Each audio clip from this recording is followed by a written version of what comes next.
as presented, and the trees, mature trees that were protected originally, wind up being cleared, and then it goes back to being developed as the current allows, with some cluster housing and things like that. From my perspective, with the current grading, I have lost a lot of buffer to kind of station. I get a lot more road noise and light noise at my house.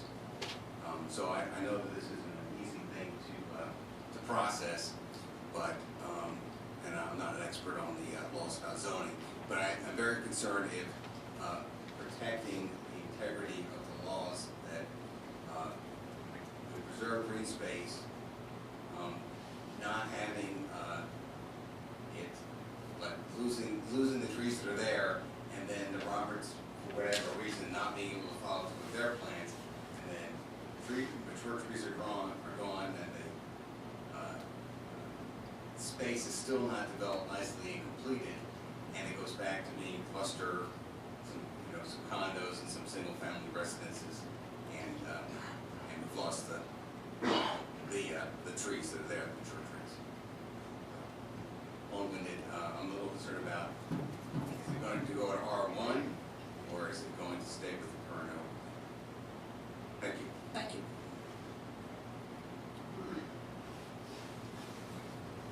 My name is Wayne Torrance, and I live at 301 Timber Hill Court in Knoxville. And our subdivision is Woodland Trace subdivision, which is adjacent to the property.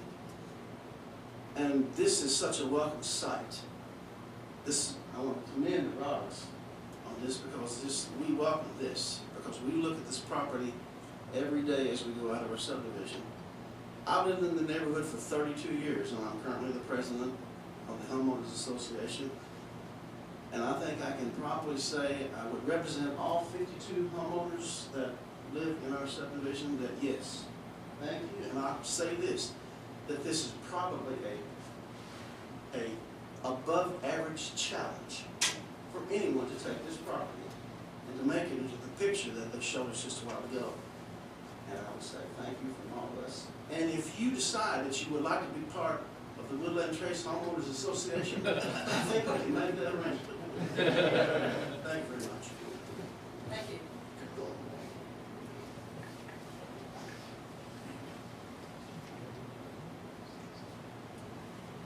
My name is Brian Peters. I live at 11041 Sonia Drive.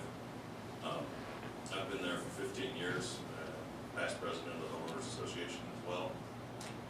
And I must say, when this whole stir started with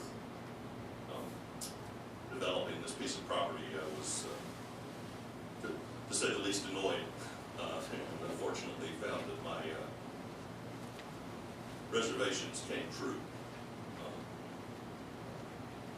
While I don't live within eyesight of it, I do drive past it on at least a weekly basis. And if Mr. Roberts does no more than plant grass on it, I'll shake his hand. So I wish you the best, sir. If there's anything I can do, I have plenty of tools. I'll come help you. Thank you. Doc Thomas, the resident of 11309 Sonia Drive.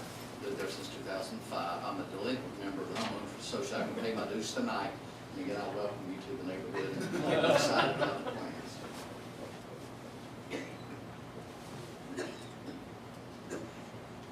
Good evening, I'm Nordic. I'm located at 11315 Sonia Drive, right up the street. I would support the development. Quite honestly, I would support it being zoned to R1 as opposed to I'm more concerned about the future development of it into non-residents. Thank you. Any more questions, comments?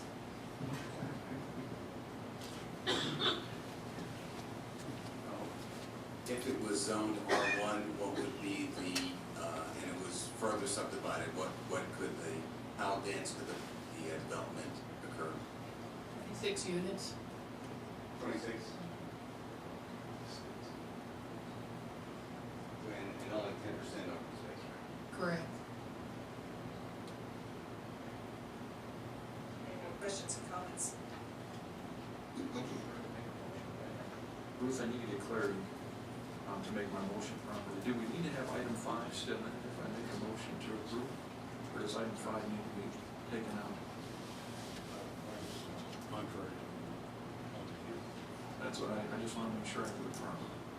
Five would be taken out. Okay. Then I'll make a motion to approve, subject to item 1 through 4 and 6, striking number 5. I'll second. All those in favor say aye. Aye. Opposed?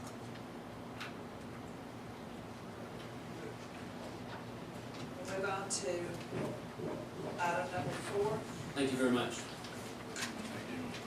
Discussion and public hearing on amendment to zone the Farragut zoning ordinance, chapter 3, section 12, general commercial district C-1, section 15. Regional commercial district C-2 to clarify similar uses established by the board of zoning. Before you is a copy of resolution. Excuse me, Shirley. You don't have to play grass. What a nice I mean, we figured out another one of these deals. Sexual image of the house and the trees and everything. Yeah, I actually, I prefer a digital copy of that, but, so. I can show you when I get the emails. Yeah, that'd be perfect.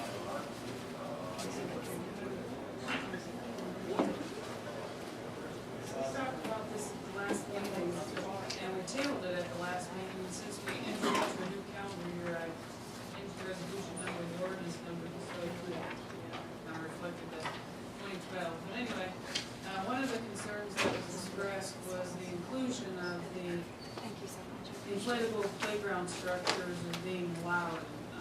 We have to address it specifically from the standpoint that the BZA had made a determination.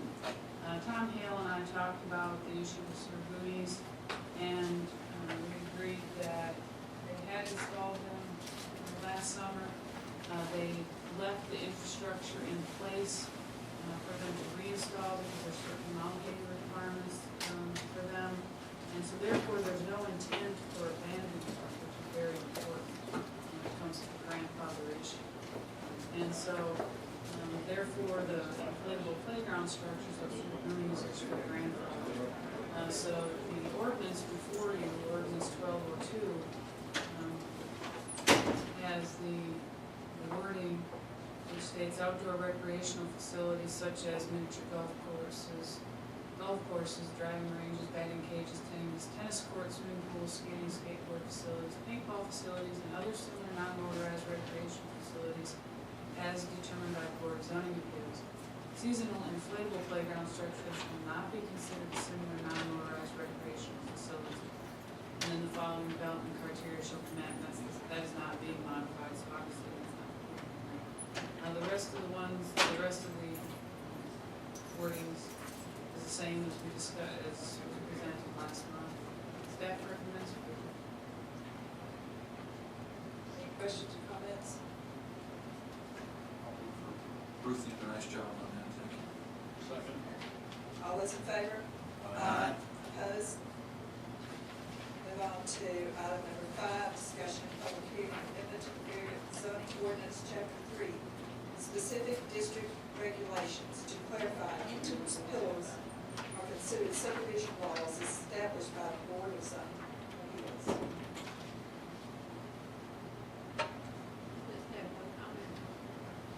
One comment that you all probably answer is the only section that includes landscaping structures is section 1, and I wondered why the rest of the sections did not include landscaping structures. A few years back, there was an amendment requested by a resident that lived in Concord Hills to include landscaping. Excuse me. To include landscaping structures as being exempt. I don't remember, but I know for sure Ed was on the planning commission then. This was a very extensive discussion that lasted about 2 or 3 workshops. person wanted some landscaping water features as part of the way the contour of the front yard is. Additional grass front yard. That was the discussion.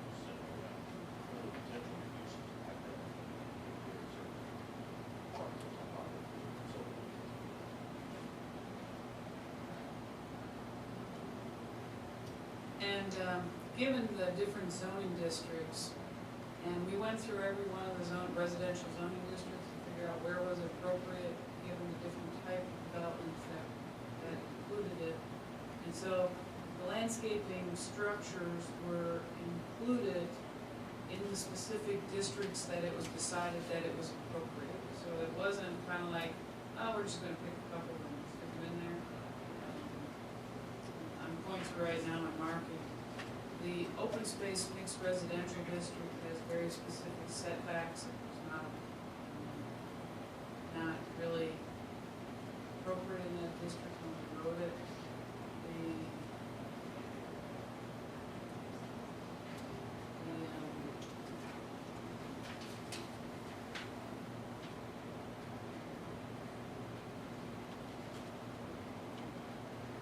The R2 district is the one where it was, because Concord Hills is zoned R2.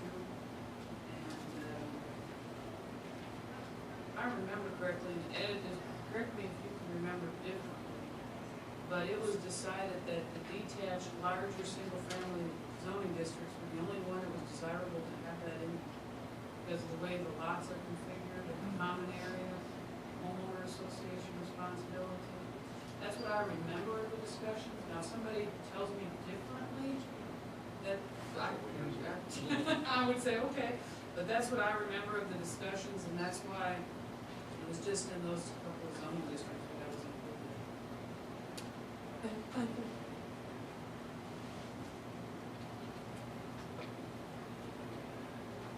Anybody have any questions?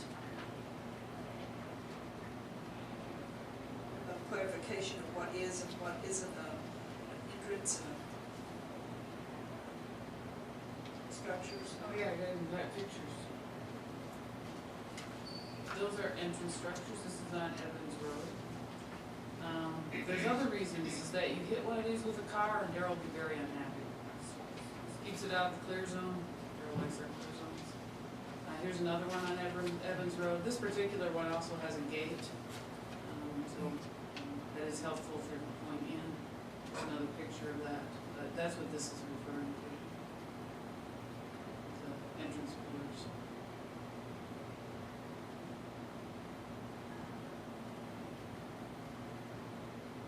No more questions or have a resolution? Do I have a motion for the resolution? Second? Second. All those in favor say aye. Aye. Opposed? Item number 6, public hearing on proposed location for youth utilities. And there's none at this time. The, January the 19th, 2005.